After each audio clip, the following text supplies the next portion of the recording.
नमस्ते, भारत राइजिंग में आपका स्वागत है। चैनल पे नए तो लाइक शेयर सब्सक्राइब तो बनता ही है। आप लोगों को एक बात बतानी थी।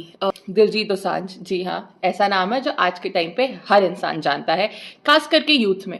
एंड क्यों ना जाने, इनके गाने हैं ही इतने अच्छे। स्पेशली जो इनके स्टार्टिंग के गाने थे, आज से 2-4 साल पहले तक भी, मतलब they were like really good songs जो दिलजीत बनाते थे। जिस तरीके से उन्होंने स्ट्रगल करके आगे अपनी लाइफ में इतने आगे बढ़ करके आए हैं, उसके बाद भी उन्होंने इतनी सक्सेस पाई है। और सिर्फ इंडिया में ही नहीं बट ग्लोबली भी उनको बहुत सक्सेस मिली है। तो कहीं ना कहीं ये तो फैक्ट है कि ये इंडियन फैंस हैं इनके, जो कि बाहर रहते हैं, जो इंडिया में हैं। जो अभी आप दिल्यूमिनाटी वाला आपको टूर आप देख रहे होगे, वो कितना हिट जा रहा है कि उसके tickets were already sold out. मतलब बहुत मुश्किल से उसके टिकट्स मिले थे। तो ये तो फैक्ट है कि दिलजीत की अपनी एक फ़ैन फॉलोइंग बहुत बड़ी है। और अगर बंदा मेहनत करके आगे आता है तो नो डाउट उसको उसका क्रेडिट मिलना भी चाहिए। अब मैं एक ऐसे पॉइंट पे आना चाहती हूँ जो कि मुझे एक मैं इसलिए बोलती हूँ क्योंकि मैं दिलजीत के गानों को बहुत ज़्यादा एंजॉय किया करती थी एक टाइम पर, और बहुत सुनती थी। आज भी करती हूँ, ऐसा नहीं है कि नहीं करती हूँ। एक आर्टिस्ट और उसका आर्ट, इन दोनों चीज़ों पे कभी वो मैं नहीं कंपैरिजन नहीं करूँगी, क्योंकि उनकी वो आर्ट है और उन्होंने बहुत स्ट्रगल किया है अपनी लाइफ में यहाँ तक पहुँचने करने के लिए, और जिस लेवल पे आज वो हैं तो नो डाउट। लेकिन एक मेरा एक सवाल है ये दिलजीत दोसांझ से और उनके उन फैंस से, क्योंकि कहीं ना कहीं एक टाइम पे मैं भी उनकी फ़ैन हुआ करती थी, जब मैं उनके गाने बहुत ज़्यादा एंजॉय किया करती थी सुनने, और पार्टीज़ में उन पे सब बहुत ज़्यादा एंजॉय करते थे। तो आज मैं एक सवाल पूछती हूँ दिलजीत जी आपसे, और एक्चुअली कई सारे सवाल हैं मेरे दिमाग में, लेकिन सबसे पहला सवाल तो मैं आपसे यही पूछना चाहती हूँ कि आप ने अभी जाकर के वहाँ पे एक सवाल पूछा बजरंग दल के लोगों के, उसके लिए, हिंदुस्तान किसी के बाप का नहीं है। हाँ, माना मैंने, हिंदुस्तान किसी के बाप का नहीं है। और आपने वहाँ पर पे लाइनें बोली राहत इंदौरी की। अब राहत इंदौरी कितने ज़्यादा हिंदू प्रेमी हैं ये तो सबको पता ही है, और नहीं पता होगा आपको तो मैं आपको किसी एक वीडियो में आपके साथ शेयर करूँगी अगर आप जानना चाहते हैं तो। तो राहत इंदौरी की लाइंस आपने वहां पर पे बोली। आप बजरंग दल को, चलिए ठीक है, आपने एक तरीके से टारगेट किया।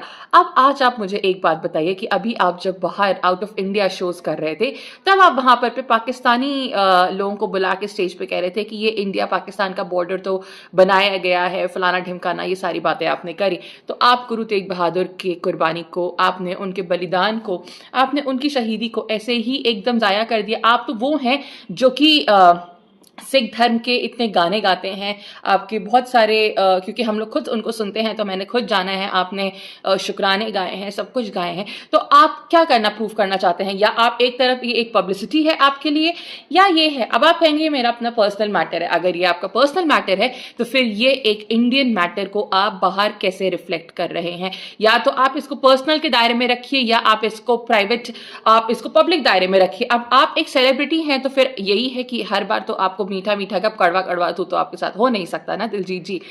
आप इस चीज के लिए हमें जवाब दीजिए कि जब औरंगजेब ने गुरु तेग बहादुर के साथ इस तरीके की बर्बरता करी थी, तो क्या आज वो देख करके ये खुश होते जिस तरीके से आपने पाकिस्तानी लोगों को बुला करके बोला है स्टेज पे?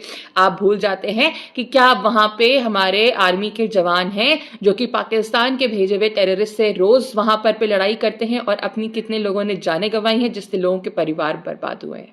लेकिन शायद आपको वो ना समझ में आ रहा हो, क्योंकि अभी आप एक ग्लोबल आइकन बनना चाह रहे हैं। अब आप ग्लोबल आइकन बनना चाहेंगे तो फिर आपको ग्लोबली तो लोगों के सामने दिखाना ही पड़ेगा कि मैं सबसे प्यार करता हूं। चलिए मान भी लेते हैं कि बजरंग दल से आपको प्रॉब्लम है, आप तो कनाडा में भी अभी शोज करके आए, अभी तो आप यूके में भी शोज करके आए। अब आप मुझे एक ये जवाब और दीजिए दिलजीत जी कि वहां पर पे आपने जाके क्यों नहीं बोला कि हिंदू किसी के बाप के राज के अंडर नहीं आता?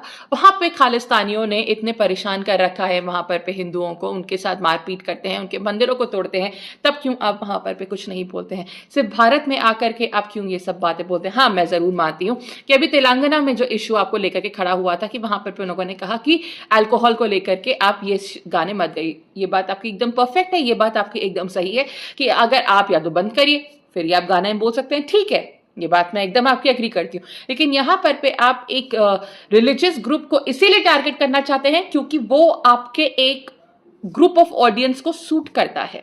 तो दिलजीत जी, आप मुझे एक बात बताइए, ये हिपोक्रेसी किस लिए?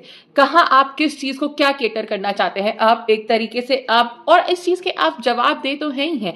अगर आप सेलिब्रिटी हैं तो ये मतलब नहीं है कि आप बहुत सारी चीज़ों से बच जाएंगे। वो हम ट्रोलिंग नहीं करते हैं और आप लोग इसको क्लैप बैक नहीं कर सकते।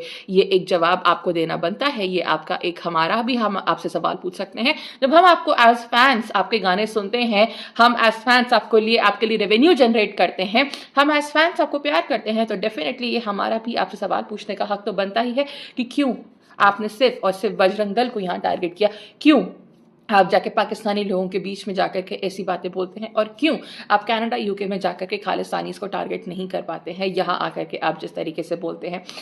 तो प्लीज़ इसको लेकर के, अब फैंस हो सकता है कि दिलजीत के हम लोग को टारगेट करें, वो ठीक है, वो आपकी अपनी सोच है, लेकिन हमें भी अपना हक है बात रखने का और सवाल पूछने का।